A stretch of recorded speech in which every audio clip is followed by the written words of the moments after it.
যিজনে মনটো জয় কৰিব পাৰিছে তেওঁৰ বাবে মনটোৱেই আটাইতকৈ ডাঙৰ বন্ধু। কিন্তু যিজনে তেনে কৰিব পৰা নাই তেওঁ মনটো সদায় ডাঙৰ শত্ৰু হৈ ৰ'ব। যিজনে মনক জয় কৰিব পাৰিছে তেওঁ পৰমাত্মাক ইতিমধ্যেই উপলব্ধি কৰিব পাৰিছে, কাৰণ তেওঁ মনলৈ ইতিমধ্যেই প্ৰশান্তিৰ ভাৱ আহিছে। তেনে এজন মানুহৰ বাবে শীত আৰু তাপ, সুখ আৰু দুখ, মান আৰু অপমান এই সকলো সমান।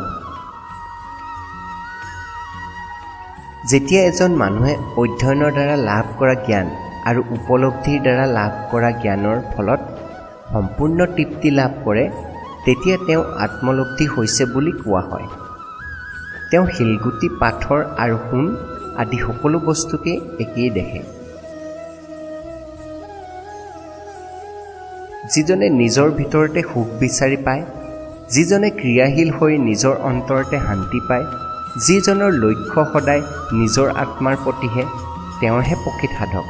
তেওঁ পৰম তত্ত্বক লাভ কৰি মুক্তি হৈছে আৰু অৱশেষত তেওঁ ব্ৰহ্ম নিবাৰণ লাভ কৰে।